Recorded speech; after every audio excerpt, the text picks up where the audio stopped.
people's out there could check in right now because I don't think they're ready. You think they're ready? I don't know. I mean, I'm hoping they are. I'm ready for them. I know. I know your radio show is a popular show amongst the community and stuff. So, I wanted to say something and address things and stuff like that. Word. Yes. So, let's get it cracking. How many of y'all out there who's tuning in is ready for the show? Hit me up on a message on BalmSceneRadio.com, the message group, or you can hit me up on Facebook on the radio station chat and let me know if you are ready. But we're going to start like this. By the way, real quick, I just wanted to say thank you so much for joining us on the show. I am honored to have you on the show. By the way, we're all ecstatic. Thank you so much. And thank you so much for having me. Thank you so much. You're very welcome. And I also wanted to say happy 25th anniversary. Yes. Oh my God! Thank you so much, man. Thank you. 25 years have gone by. Can you believe that? I know. Amazing. Congratulations. Yeah. Thank you so much, man. I'm not worthy. Thank you so much. Thank you. Well, everyone's saying, this is going to be a history moment on, the radio show for us. So, I wanted to start off a little bit like we start off normal with everybody else. We're going to get, goofy and kiki and joke around. So, y'all know how we get down. I told you can ask me whatever you want. So there's a lot of questions throughout the years. I've never done one of these interviews and stuff like that. I've been asked before, but I never really participated and stuff like that. Don't get me wrong, I love the ballroom scene and I support it. But this is the first for me is what I'm trying to say. Right. Yeah. So I'm excited about it just like you are. So let's talk a little bit about, when you were young, how was your childhood growing up, at home with your family? Growing up was really, really good as far as, growing up in the east side. It can be kind of hard. So I grew up in upper lower class, from the ghetto, you know what I'm saying? Nothing special, but thank God that my mom and my dad did the best they could in raising me, no matter what was around me, and they were very accepting at a very young age of making sure that I follow my dreams and did what they could to steer me in the right path, considering being from the ghetto and stuff like that. But it was much love for me, I can say I've been very blessed. Wow. I've been very lucky growing up with my mom and dad. Yes, that's amazing. Yeah. So they were very fortunate. Yes, absolutely. Okay, so now when did you figure out, that you was different? Oh my God, I always knew, it's really weird because I know, it's kind of like a cliche, people say, oh, I always knew growing up that I was, but honestly, very early on, I grew up in a household full of women, all my cousins and stuff, very few boys in the family in my generation growing up, and due to the fact that it was all women, my mom is from 7 sisters and 3 brothers, very large family, so I always grew up around women.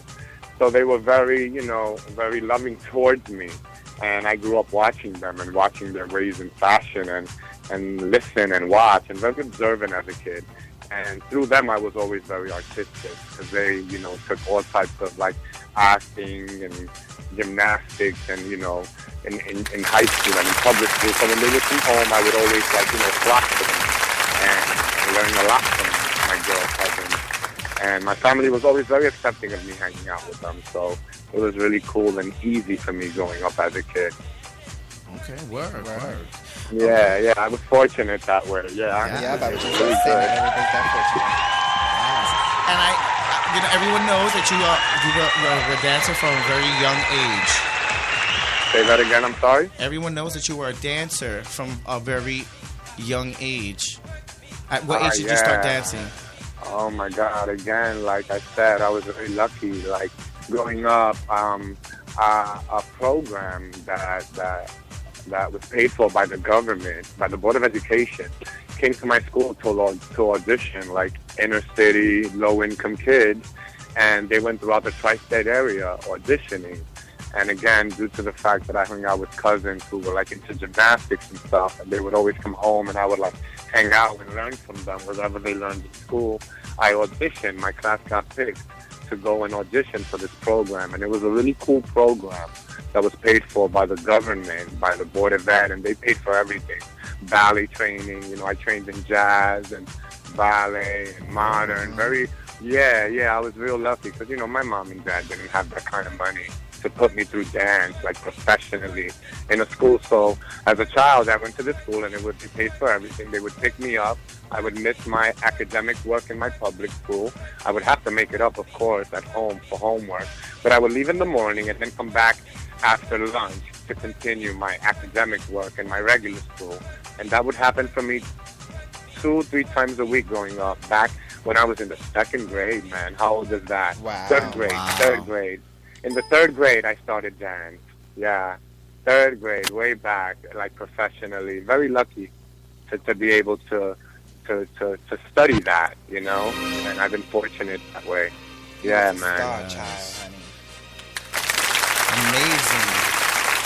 Yeah.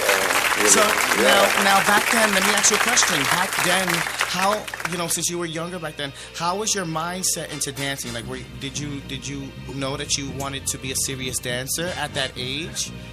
Or? Yeah, like early on, yeah.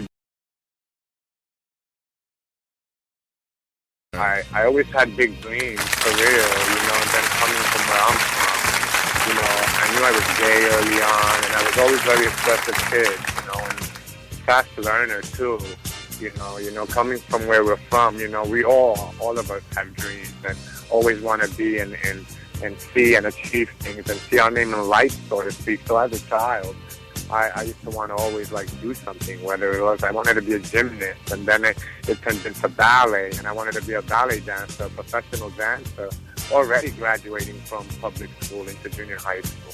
And then I attended High School of the Arts, LaGuardia, and that was so yeah, I studied it professionally for 14 years, Right. yeah. So it's been really great for me in that aspect. That's all I know how to.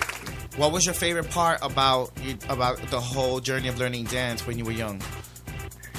Wow, what was my favorite part? I think my favorite part about learning dance was, I think that my favorite part, believe it or not, was the competitiveness. I like that. And I think that aside from the beauty of it, I studied ballet, which is a rare technique in the Hispanic community. You see them very rarely at this day and age. It's not common. It's very a white dancer thing. But now, of course, it's more accepted, and you have a lot of black dancers. But back when I was growing up, it was very far in between, and those that were professional ballet soloists and things like that. So early on, those were my dreams, to be a professional ballet dancer. So I knew the odds were against me, and I had a competitive, and I wanted to prove and show everybody that I can do it. So I had that mindset early on in life to dance and to take it seriously. Yeah. All right. Beautiful. And now, how did you come across into the lifestyle, if you don't mind me asking? Oh, no. How did I come across? Wow. Well, early on, again, one of those things that happened. Like I said, I grew up fast. I knew that I was very, at the age of 15, 16 years old, I was already knew. I didn't tell anybody, but I knew what I felt and the way I would look at boys and stuff like that. You know what I'm saying?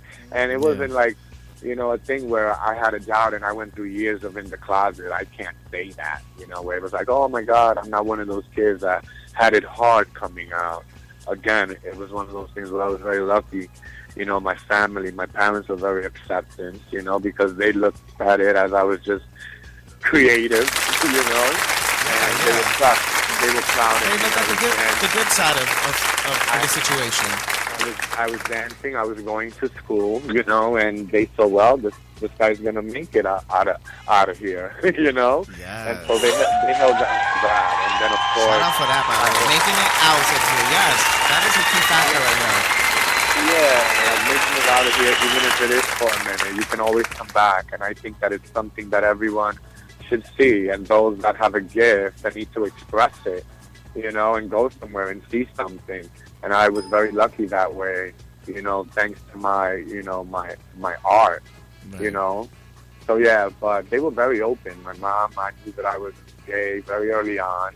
You know, I knew I always looked at guys, and I always had girls, always around girls, you know, and girls always had a liking to me as well. But I had very little feelings for them, you know. Yeah, Yes. and then I had experience, you know, like dude or whatever, like till I was like maybe 16, 17 years old. So the first year when I came out, I was just like, oh my God, I'm looking at guys, you know, I'm looking at them in magazines and things like that, and looking at them going down the street, and, you know, and then in the dance world, you're exposed to, like, you know, a lot of, like, you know, sensual stuff, and like a lot of adults. I was always around adults, Right, you know, right.